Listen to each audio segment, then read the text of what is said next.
네, 게임 리서치 인사이트 시간입니다. 대한민국 최고 앱을 모시고 있는 분, 정확히 얘기하면 네. 최고를 모시고 있는 분. 최고의 사수를 모시고 계시는. 그죠. 네. 부사수 네. 넘버 2 네. 글로벌 이코노미스트. 지금 보게 되면 중국도 전전 이코노미스트의 방송을 듣고 있는 것이 아니냐 그렇죠. 그런 생각이 듭니다. 네. 중국에서도 상당히 많은 그런 이제 그 중국에서는 잘 안 들려요 이런 네. 얘기들을 좀 하시는데 네. 유튜브로 보셔야 됩니다. 네. 어쩔 수 네. 없습니다. 네. 왜냐하면 이제 저희가 있는 곳이 이제 미국에 있는 사이트다 보니까 네. 중국에서 저희는 글로벌에 차단이 된 경우가 있어요. 글로벌에. 네, 중국 같은 경우는 차단이 됐는데 네. 그 글을 올려주시는 분들은 네. 유튜브를 통해서 보시면 될 것 같습니다. 전전 이코노미스트 모시겠습니다. 네, 안녕하세요, 전전님. 안녕하십니까. 키가 더 부쩍 커진 것 같아. 네, 키가요. 키가 갑자기 큰 것 한참 같은데? 뛰어놀아야 할 나이인가요? 뒤에, 그러니까 의자에 부스를 하나 놨네. 그럼. 애기같이. 예, 예. 애기들 식당 가면 부스 하나 올려놓고. 네, 저도 다 올려놨잖아요. 네. 근데 다 올려놨는데 워낙 날씬하 그래서 커 보이고 우리는 워낙 짤딱맞게 해서 네네. 커 보이질 않아. 전자님, 네. 오늘 어떤 얘기부터 해주실게요? 자, 오늘 고컬로 부탁합니다. 고컬로. 네. 또 그렇게 뭐 특별하게 드릴 말씀이 더 고컬로. 네.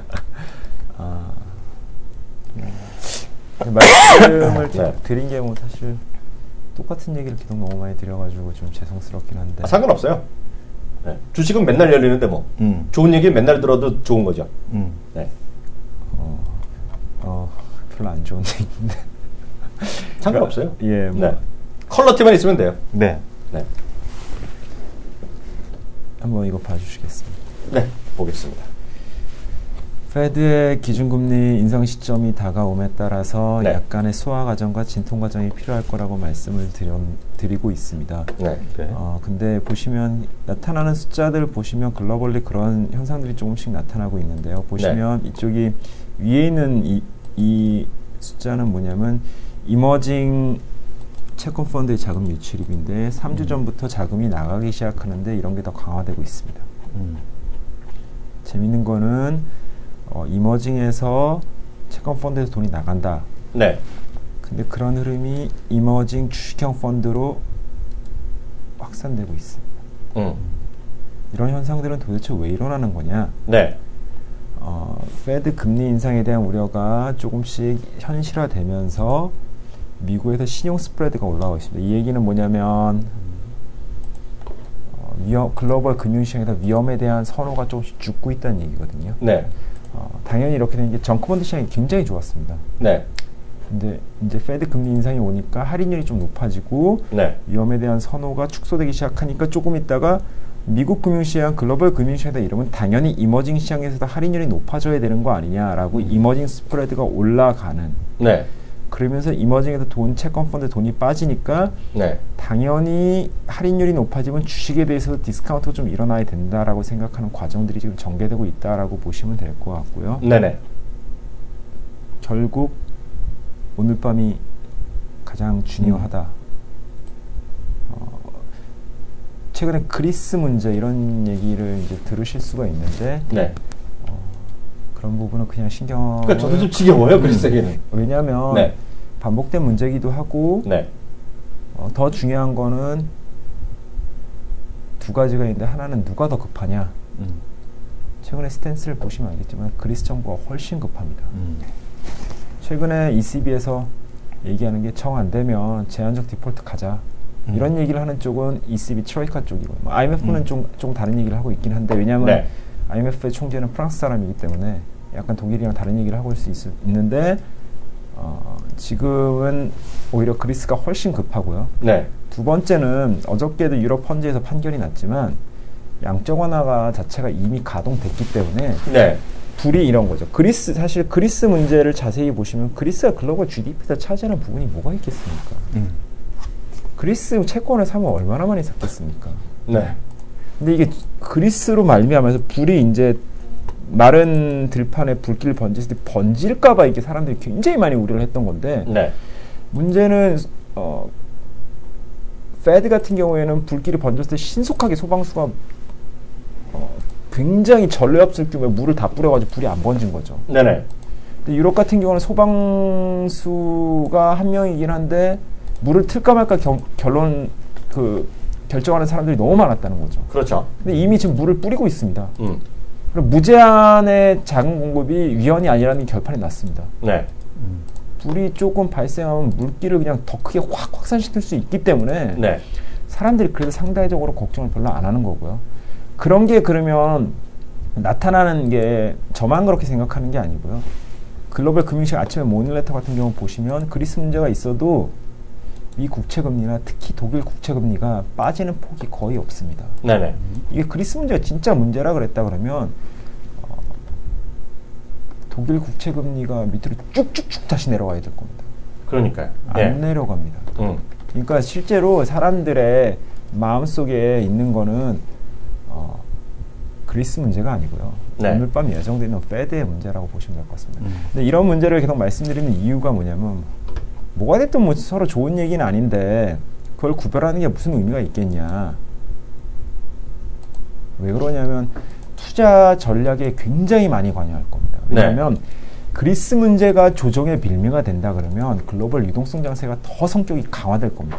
어떻게든 돈을 더 많이 뿌려야 될 것이고 그러면 기존에 연초부터 나타났던 그런 스타일의 배팅을 더 지속할 수가 있을 겁니다. 하지만 네. 조종의 본질이 페드라 그러면 그런 스타일의 전환을 단행해야 되고 조금씩 넘버가 나오는 쪽에 프리미엄을 쌓는 과정이 더 진행됐거든요. 최근에 보시면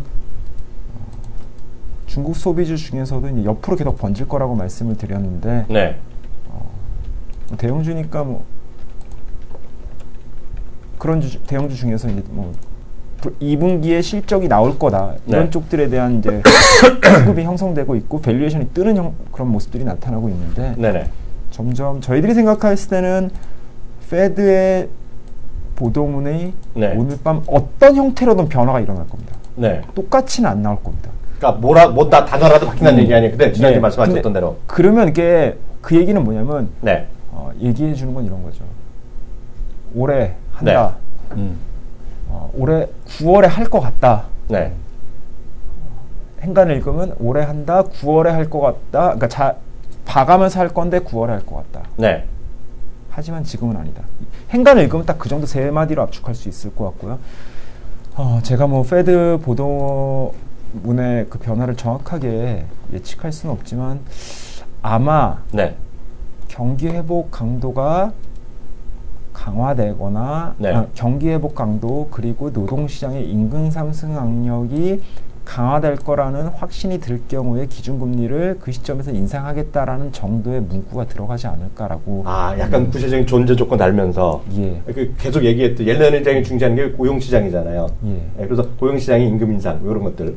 예, 그러니까 경기 회복세 강화와 네. 임금 상승 압력의 강화가 네. 나타날 거라는 네. 합리적 확신이 들 경우에 네. 기준금리 인상인데 왜 이렇게 쓸 거라고 예상을 하냐면 다 나타난 다음에 하지 않는다는 거죠. 나타난 다음에 하면 내년에 해도 되는데 예. 자산시장의 지금 GDP 대비 자산시장의 시가총액이 조금 제어를 할 정도의 수준 130에 들어왔기 때문에 네. 앞으로 될 거라는 확신이 들 경우에는 네. 들어와서 기준금리를 올리겠다라는 약간 네. 선반영 조치, 선조치 성격의 네, 그렇죠. 그런 예. 발언을 할 가능성이 높다라고 보고 있습니다. 왜냐하면 지난주 발표된 그 데이터들 보시면 그런 쪽으로 갈 가능성이 높아 있습니다. 왜냐하면 이런 거죠. 임금 상승 압력이 저번 5월 데이터 나왔을 때 말씀드렸지만 네. 많은 28만 명의 고용이 돌아왔는데도 불구하고 노동 시간이 줄질 않았다. 네. 안에 고용 수요가 여전히 발생하고 있다는 얘기인데 28만 명이 들어왔는데 이번에 드디어 임금이 2달 연속 올라갔다. 그렇죠. 근데 장기 실업자가 말씀드렸는데 실업 듀레이션 보면 보통 사이클로 돌아오기 시작하면 이제부터는 사람을 뽑을 때 조금씩 돈을 더 줘야 될 거다. 그러니까요. 예. 수요 견인 인플레이션 압력이 조금씩 발생할 가능성이 높아졌는데 저번 주에 발표했던 5월 PPI 보시면 네. 공급 견인 인플레이션 압력도 이제 디플레이션 압력이 풀리는 거다. 네. 그러면 지금은 인플레이션이 발생하지 않지만 네. 그동안 먹어놨던 금융기관 돈들이 통화 승수가 낮아서 안 풀리기 시작하는데 이게 만약에 풀리기 시작하면 네. 임금 상승 압력, 그다음에 생산자 물가의 디플레이션 압력 완화, 그다음에 통화 승수의 상승 이런 거 감안하면 옛날보다 이게 디플레이션 압력이 굉장히 셌는데 풀릴 때는 옛날보다 인플레이션 압력이 더 빠를 수가 있기 때문에 이걸 한 템포 조절하러 가는 게 네. 굉장히 어떻게 보면 되게 이성적이고 상식적인 판단이거든요. 그렇죠. 그리고 변동성이라는 거는 단기의 변동성을 단기의 변동성을 용인해주면 장기의 변동성이 줄어들고 단기의 변동성을 용인하면 장기의 변동성이 커지는 뭐 이런 것들이 있기 때문에 네. 오늘 밤 어떤 식으로든 변화가 일어날 거라고 저는 보고 있고요. 보도에 네. 가장 중요한 거는 계속 말씀드렸지만 포트폴리오의 스타일을 계속 체인지해 나가는 전략. 네. 어떻게 보면 네. 굉장히 전략은 concrete할 수 되게 쉬울 수도 있습니다. 어떻게 보면요. 그러니까 네. 어떻게 보면 되게 상식적인 얘기고 주식시장의 본질에 가까운 얘기인데 만약 금리가 내려가고 경기가 안 좋으면 시장이 하나씩 새롭게 열리는 네. 그런 쪽에 배팅하는 거죠. 지금 넘버가 안 나와도 꿈과 희망이 굉장히 없던 시장이 열리는 겁니다. 그렇죠. 중국 사람이 화장품을 안 사는데 사기 시작한다. 얼마 벌지 잘 모르겠습니다. 바이오 시뮬러 시장이 열렸다. 얼마 벌지 잘 모르겠습니다. 뭐 이런 게 막 생기는 거죠. 네. 이런 게 된다던가 아니면 불황형 소비에 배팅한다. 그렇죠. 주식시장이 굉장히 경기가 너무 뜨겁습니다. 이러면 지금 돈을 잘 벌고 있는데 이게 앞으로도 3년 동안 더 잘 벌 거다. 5년 동안 더 잘 벌 거다. 이런 쪽에 막 배팅하는 거죠. 지금은 이렇게 보면 이쪽 시장은 굉장히 투자 시기가 굉장히 길어지는 거고요. 그렇죠. 기관적일 때도 굉장히 극강으로 투자 심리가 좋을 때 투자 시기가 엄청 길어집니다. 근데 네. 가운데 있을 때는 투자 시기가 약간 이성적으로 돌아오는 시기거든요. 그렇죠. 근데 금리가 많이 올라가면 굉장히 현신으로가 빨라져서 굉장히 빨리 돌아옵니다. 그러니까요. 근데 금리는 그래도 천천히 움직이거든요. 그러면 그러니까요. 돌아는 오는데 아직까지 꿈과 희망이 필요하다는 얘기거든요. 그렇죠. 그러면 모든 턴어라운드 싼 거에 다 배팅해서 이게 좋아질 거라 배팅하는 게 아니라 네. 그냥 본 것만 믿을 겁니다. 네. 그러니까 1, 4분기 실적 잘 나온 것 중에서 네. 아니면 이번 2, 4분기 실적이 굉장히 중요합니다. 그러니까요. 2, 4분기 실적 잘 나오는 거는요. 네. 보통 그러니까 주식시장이 굉장히 뜨거울 때는요. 2, 4분기 실적 잘 나왔다. 그러면 지난 거잖아.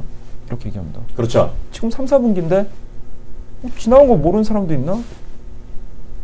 근데 지금의 투자 시기에는 잘 나온 결과만. 왜냐면 불안하거든요. 이게 그렇죠. 금리는 올라가서 빨리 돈을 확실히 버는 거를 찾고 있는데 그렇게 또 멀리 가도 앞으로 이게 엄청 잘 될 거야. 이거 많이 나빠졌으니까 이젠 좋아질 거야.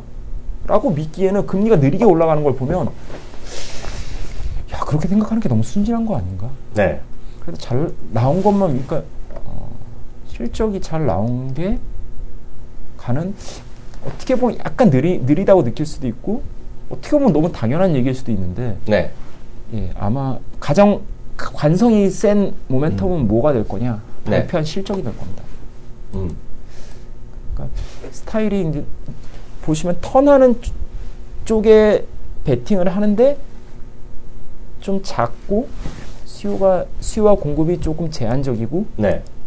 그리고 조금 이렇게 쇼티지가 발생할 가능성이 있고 경기랑은 붙어 있는데 너무 이렇게 그런진 않고 이런 것들 쪽에서 실적이 어떻게 나오는지 네. 일단 그 종목은 늦게 나올 수 있지만 주변의 그 분위기를 보시면 실적 나오는 그렇죠. 분위기를 보시면 네. 같이 동참할 가능성이 있는지 없는지 네.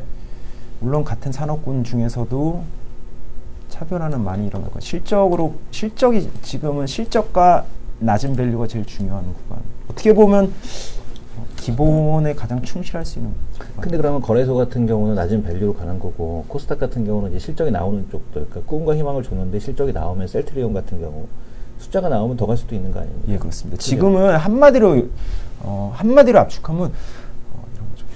보통 보실 때 코스트랑 일드가 있는데 코스트보다 일드가 높으면 당연히 네. 이 자산 가격은 올라가겠죠. 근데 지금은 금리라는 코스트가 올라오는데 일드가 안 나오는 것들은 날려버리는 겁니다. 네.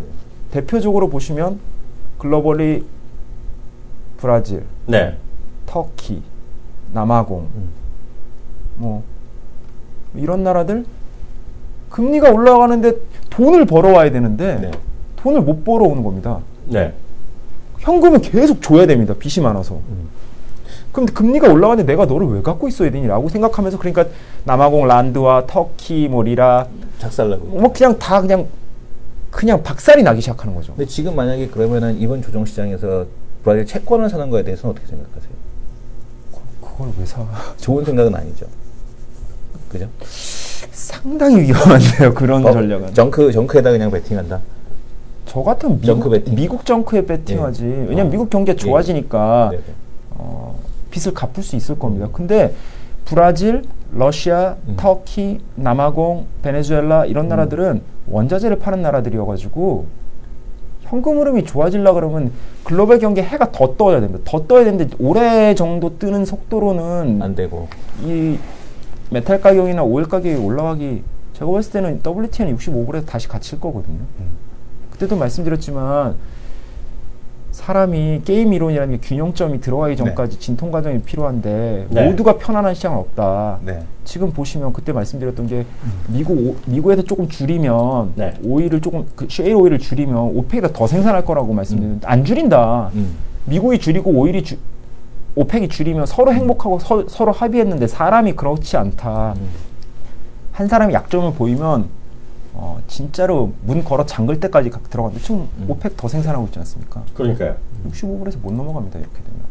그러면 커머디티 수출 국가들은 경상수지 적자, 캐시플로우가 계속 안 좋아집니다. 그럼 그거는 국채에 대한 신뢰가 떨어진다는 얘기고요. 국채에 대한 신뢰가 떨어지면 주식시장은 PBR 1배가 굉장히 위험해집니다. 반대로 우리나라 외국인들이 포지션을 세게 안 잡는 이유 중에 하나는 원자재 수입국들은 이렇게 되면 캐시플로우가 경기는 안 좋아도 캐시플로우는 계속 플러스는 겁니다. 네. 그러면 국채에 대한 디폴트가 리스크가 확 떨어지거든요. 네. 그럼 PBR 1을 주식시장이 깨기가 굉장히 힘듭니다. 그러니까 지금 PBR 1이니까 외국인들이 안 파는 예, 거죠. 이머징이 불안해서 사지는 않아도 한국 주식을 굳이 팔 이유는 없는 거예요. 그러니까 예전같이 보게 되면 예전에는 금리 올린다 그러면 아주 작사를 내면서 선물 매수를 치면서 죽였는데 이번에는 그냥 냅두더라고 그냥 그러니까 아무것도 안 하고. 지금 보시면 이머징 안에서 파는 나라와 안 파는 나라가 굉장히 뚜렷하게 나눠집니다. 안 파는 나라, 그러니까 인도네시아 팔죠. 네. 커머니티 파니까요. 말레이시아 팝니다. 말레이시아, 칠레, 태국도 조금 팔고요. 터키. 그래도 옛날에 남미에서 시작해서 했을 때 남미가 다 부리지 않습니다. 근데 지금 남미 안에서도 갈리고 있고요. 아시아 안에서도 굉장히 갈리고 있고요. 대만, 우리나라는 별로 이걸 디폴트가 안 나니까요.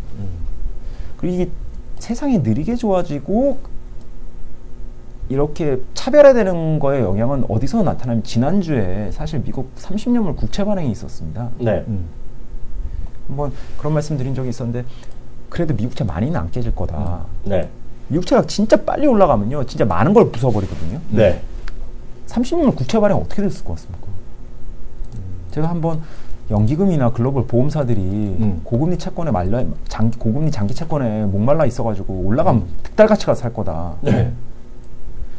30년을 국채 발행을 씨가 말랐습니다. 시작하자마자 다 없어졌습니다. 금리가 떨어졌습니다. 이게 우리나라, 한마디로 우리나라 같이 우리나라 주식시장을 제가 지금 조정 있고 좋게 보는 이유는 비슷합니다. 우리나라 디폴트 가능성이 거의 없기 때문에 네. 굿컨트리로 이번 결과가 나타나면 굿컨트리로 인정받은 거거든요. 네. 급증이 30년물 우리나라도 그렇지만 30년물, 10년물이 올라가면 조금 이따 다시 보험사나 글로벌 애들이 다시 채권금리로 와서 잡으러 갑니다. 채권금리가 잘 안 뜰 겁니다. 중장기적으로 할인율이 생각보다 일드보다 더 빨리 올라가지는 않을 겁니다. 그래서 중장기적으로 이번에 진통 과정을 겪으면 저는 인덱스도 굉장히 좋게 보고 있는 편인데요. 주식으로 보면 이런 거라고 보시면 될 것 같습니다. 보시면 많은 이제 경험이 있으셔서 투자자분들이 더 자세히 아시겠지만 가격에 대해서 빠질 때 많이 빠지는 애들은 회복하려고 그러면 많은 시간이 필요하죠. 그렇죠. 빠질 때 얘는 덜 빠지는 것 같은데 그런 애들이 고점을 훨씬 빨리 뚫는 거랑 비슷합니다. 이게 글로벌 차별화가 이미 진행되고 있는 거죠. 사실 페드 금리를 인상을 앞두고 이 정도 소화 과정은 굉장히 진짜 견조하게 소화하는. 그러니까 우리나라는 그 단계에 옛날에도 한번 이런 말씀 드린 적이 있습니다. 금융위기가 발생한 다음에 신용등급의 상대적 한국 등급은 계속 올라갔다. 그동안 우리나라 주식시장이 재미가 없었던 건 일드 기대감이 별로 없었거든요. 근데 지금은 적어도 일드 전에 바탕이 되는 안정성에 대한 거는 많이 인정이 된 겁니다. 네. 앞으로 일드 기대감이 결국 중국과 미국의 해가 더 떠야 되면 인덱스가 내후년 그렇게 나빠 보이진 않고. 말씀 들어보니까 결론은 났네. 그러면은 결론 났어. 딱 결론 났어. 저는 예전 이명박 정부 엄청나게 욕했거든요. 네. 어찌되었건 간에 신용등이 올라오면서 이명박 정부가 잘한 거네. 어떤 사람 또 이런 얘기하는 거가 내가 빵 터졌거든. 네. 내가 누구라고는 얘기는 안 하는데요. 찾아보면 안 하는데요. 지금 가뭄이 엄청 심하잖아요. 네. 그러니까 저는 이제 누구한테 그랬어요. 4대 강에 수십조 해갖고 가뭄 없어졌는데 뭔 일이냐 그랬거든. 네. 근데 또 어떤 분이 또 그렇게 썼네. 유명한 사람이, 알고 보면 유명한 사람이 4대강 했기 때문에 지금 이 정도에서 가뭄을 버티고 있는 거라고 누가 얘기하더라고. 네. 진짜로 찾아보면 나와요. 뭐 그 사람 생각인 것 같고. 그러니까. 네, 근데 지금 누가 잘해서 그런 게 근데 아니라 신용등이 올라갔다며. 좀 과거 예. 정부 동안에. 그건 딴 거 영향이 아니라 네. 시용등이 올라간 거는 원자재 시장이 안 좋아서. 아, 그런 거야? 예, 원자재 우리나라의 네. 캐시플로우는 고콜 할라 했더니 혼났네 또. 원자재 수입, 지금 불황의 때는 원자재 네. 수입 가격이 네. 떨어져가지고 네. 그래서 이게 캐시플로우가 좋아진 거고요. 사실 저번 정권은 고환율 정책 써가지고 원자재 수입 비용이 너무 높았습니다. 네. 그러면 궁금한 게 또 하나가 네. 저거는 어떻게 봐야 되는 거예요? 그 환율은 네. 그러다가 코멘트한 거 일본 엔화는 이제 더 이상 약해지기 어렵나요? 아, 약해지기, 그러니까 약세 가긴 갈 겁니다. 예. 네. 근데 약세 가는 속도가 현저하게 떨어질 겁니다. 왜냐하면 구로다 총재가 그런 얘기한 건 저번에도 한번 말씀을 드렸는데 BOJ가 추가적으로 뭐 할 힘이 네. 지금 옛날보다 많이 떨어. 왜냐하면 BOJ도 일본 국채를 너무 많이 샀고요. 네. 네. 그러니까 저 한 2주 전에 드라기 총재가 이런 얘기를 한 적이 있습니다. 네. 네. 채권 시장의 변동성 좀 용인해야 될 것 같다. 그 얘기는 뭐냐면 ECB도 국채를 많이 갖고 있고 문제는 유럽 금융기관들도 유럽 국채를 많이 갖고 있다는 얘기죠. 네. 빡빡하다는 얘기입니다, 수급이. 네. 다 갖고 있을 만큼 갖고 있다는 얘기죠. 네. 일본도 굉장히, 일본은 더 심각합니다. 일본 중앙은행이 갖고 있는 국채 보유량이 20%가 넘어갔고요. 문제는 일본 금융기관도 국채가 너무 많습니다, 일본 국채가. 근데 보시면 네. 지금처럼 페드가 통화정책을 움직이고 글로벌 금리가 뜨고 뭐 안 좋은 나라들은 안 좋아지는데 생각해 보시면 일본 국채를 그렇게 열심히 사줄 사람이 일본 CPI에 그래도 플러스 들어갔는데요. 네. 디플레이션일 때는 일본 국채 많이 사줬죠. 그렇죠. 일본 국채를 사줄 사람이 별로 없어진 거죠. 근데 잘 생각해 보시면 이게 사실 일본 중앙은행의 약점을 드러낸 거나 마찬가지인데 보시면 일본 중앙은행이 125엔에서 만약에 N이 135가 빨리 간다. 네네. 그러면 에너지 수입 비용이 굉장히 빨리 올라가고요. 네. 수출은 글로벌리 잘 안 되니까요, 지금. 에너지 수입 비용이 급격하게 올라와서 지금 경상수지 적자인데 경상수지 적자폭이 많이 심해지는 겁니다. 그래서 일본 국채 매도를 건드리게 되면 네. BOJ 입장에서 굉장히 머리가 아프거든요, 지금. 그렇죠. 그럼 더 사야 되는데 더 사기는 힘들고 네. 일본 중앙은행 입장에서도 이건 일본 중앙은행의 희망입니다. N 빨리 안 올랐으면 좋겠다. 네. 그거를 시장한테 얘기한 거나 마찬가지죠. 그렇죠. 별로, 그러니까 일본 중앙은행 맘대로 이제, 네. 아니, 물론 금융화는 계속 합니다. 엔화는 어떻게든 세상이 조금 좋아진다고 생각하면 엔화는 약세 가게 돼 있고요. 달러에 대한 반대 포지션이 있기 때문에 달러에 대해서 달러 강세갈 때도 좀 약세간 압력이 있는데 그동안에는 일본 중앙은행의 모멘텀 때문에 돈을 많이 쓰는 모멘텀 때문에 양적 완화 때문에 많이 속도가 빨랐는데 이제부터는 그 속도는 많이 떨어질 거다 이렇게 보시는 게 맞는 것 같습니다. 하나 또 여쭤보겠습니다. 아까 이제 전체적인 시장과 안에 큰 그림 일단 그려주셨는데 아마 네. 시청자분들이 제일 고민스럽고 곤혹스러운 건 이런 거예요. 아까 이제 결론 이제 좀 약간 어려운 얘기도 하지만 결국은 시청자분들 그리고 저도 궁금한 건 야 이거 코스피는 이제 대충 알겠어. 조금 늘리지만 다시 언젠가 좋아질 텐데 코스닥은 지금 잘 가고 있거든요. 네. 코스닥은 두 개가 잘 가요. 많이 떨어진 것도 오늘 오르고 잘 가는 건 더 잘 가고 이거거든요. 딱 설명이요. 코스닥 시장은 지금 어떻게 보세요? 지금 이런 현상을. 코스닥 시장 제가 이해하기로는 어떤 인덱스 하나로 전체를 묶어서 그냥 된다 안 된다 말씀드리기보다는 네네. 실적이 받침이 되는 기업들과 그렇지 않은 기업들의 차별화가 조금 나타날 가능성이 높고요. 네네. 하나는 극단적으로 너무 비싼 주식은 네. 조정이 나타나지 않을까라고 보고 있습니다. 그러니까 뭐 이런 거죠. 보통 네. 헤지 펀드들이 숏을 때릴 때 네. 피하는 그 몇 가지 기본적인 방침들이라는 게 있습니다. 네네. 보통 어떻게 숏을 때리냐면 PR이 30배인 거를 때리지 40배인 걸 때리지 않습니다. 네. 왜 그렇죠? 40배인 거 잘못 때리면 큰 난리 손실이 나죠, 나요. 난리. 예, 왜냐하면 쫙 관성이 올라가죠. 너무 예. 세가지고 네. 그러니까 지금의 기준으로 40배지 근데 실적이 나온 다음에 보면 이건 30배였던 겁니다. 그런 거죠. 근데 30배에 머물고 있는 것들은 네. 앞으로 이게 사람들이 다 30배라고 인정해버린 거니까 그렇죠. 이게 더 안 올라가면 밑으로 내려갈 가능성이 있다고 생각하거든요. 근데 지금 반대, 그러니까 기본적으로는 그렇게 생각합니다. 보통 때. 근데 지금은 전환이 일어나면 네네. 30배 있는 걸 때리진 않을 것 같습니다. 왜냐하면 실적이 이제 들어오니까요. 네. 40배 있는 것들은 때릴 것 같습니다. 왜냐하면 넘버가 안 받쳐주니까요. 그렇죠. 그렇게 조금 바뀌는, 그러니까 보통 때는 밸류에이션이 움직일 때는 진짜 황당한 밸류에이션을 때리는 게 아니라 네네. 약간 비싼데 어중간한 밸류에이션의 하락 압력을 받거든요. 끝이 이제 더 좋아질 게, 그러니까 한쪽은 계산을 못할 정도로, 계산을 못할 정도가 아니라 원래 계산이 안 되죠. 시장이 네네. 열렸을 때는. 네네. 밸류에이션이 막 움직이니까 중간에 멈출 수가 없는 겁니다. 관성을. 근데 끝이 보이는 것들은 어중간하게 비싼데 내려버리는 건데 지금은 이게 반대로 될 겁니다. 아마. 네네. 황당하게 비싼 거를 밀고요. 네. 실적이 나오니까 너는 잘하니까 이 정도는 받아도 되지 않다. 이 정도는 뭐 황당한 밸류에이션도 아닌데 이 정도는 받아도 되지. 네. 예, 이렇게 바뀔 것 같습니다. 그러니까 인덱스 전체를 묶는 게 아니라 그런 식으로 안에서 극단적으로 비싼 거에 대한 밸류에이션을 할인하고 넘버가 나오면서 이 정도 밸류에이션 너는 그래도 30배 받아도 되지. 네. 시장 그로스가 뭐 이 정도인데 뭐 올해 기업 이익 증가율 8%면 많이 나오는 건데 이 25% 나오면 30배 줘도 되지 않겠냐. 뭐 이렇게 생각하는 그런 플레이들. 근데 계속 이번 2분기 실적이 엄청 중요할 거라고 계속 말씀드립니다. 그리고 이게 그 보게 되면 증권사들 실적 추정치를 보게 되면 네네. 코스닥도 계속 올라가고 있거든요. 네. 코스닥도 계속 올라가고 있고 특이한 거는 이제 그 5월 말부터 시작해서 외국인 그 개인들이 물량을 막 코스닥을 무서워서 던졌잖아요. 네네. 근데 그 물량을 기관하고 외국인이 다 받아내고 있단 말이에요. 네. 그러면 이게 아까 말씀 주신 것처럼 조정을 덜 받는다면 코스닥이 조정을 덜 받고 있기 때문에 이게 더 팍 하고 더 튈 수 있는 거 아니에요?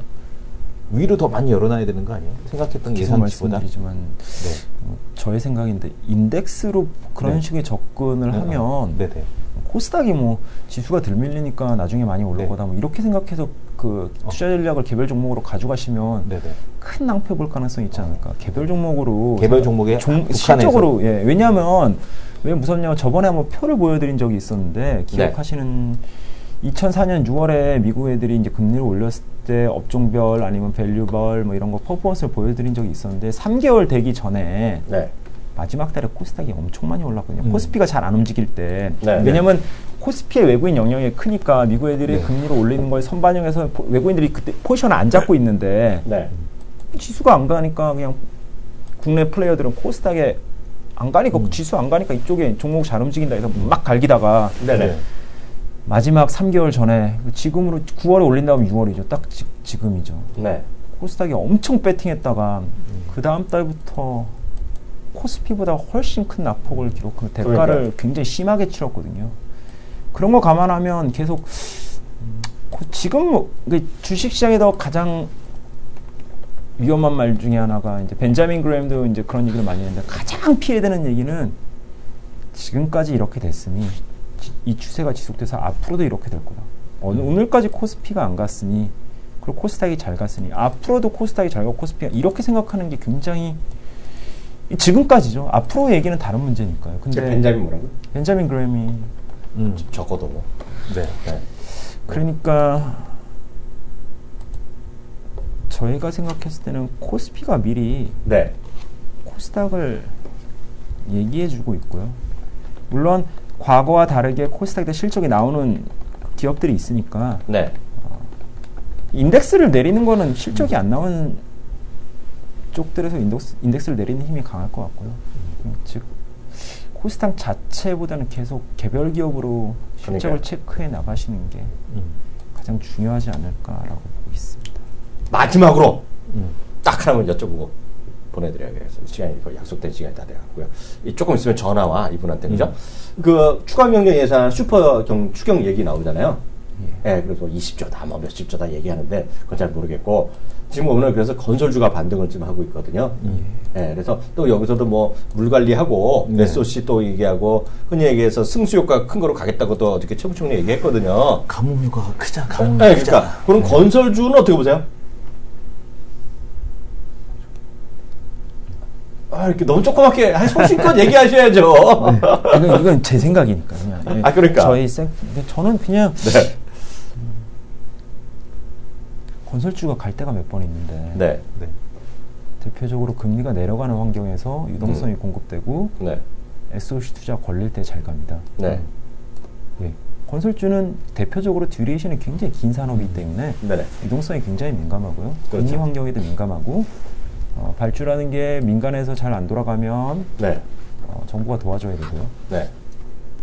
그 중에서도 지금 부동산 경기가 턴했던 것들은 국내 건설사들이 해외 말고 국내 건설사가 좋았습니다. 네네. 근데 그런 환경이 전환되고 있다는 게 첫 번째 네. 큰 매력이 없지 않나라고 한번 생각을 해볼 수 있는 것 같고요. 네. 어떻게든 금리가 바닥은 찍었으니까요. 네네. 두 번째로는 이제 코스트인 금리가 올라오는데 네. 마진율이 네. 뭐 해외 마진율이 회복되고 있는 그런 건 안 나타나고 회복은 무슨 쥐뿔. 안 나타나고 있고 네. 뭐 아직도 네. 대선 상각에 대한 불확실성은 여전히 조금씩 남아 있고 해외 쪽은요. 아, 그러니까요. 국내 쪽에서는 부동산 턴했던 거 상당 부분 반영한 거. 알겠습니다. 마지막에 약간 목소리 낮춰서 일부러 조심스럽게 말씀해 주셨는데. 그냥 네. 그냥 매크로 국내 이코노미스트가 본 그 정도의 뭐 어설픈 그러니까요. 의견이라고 보시면 될 것 같습니다. 어설픈 우리 전천님과 함께했습니다. 오늘 말씀 감사합니다. 감사합니다. 감사합니다.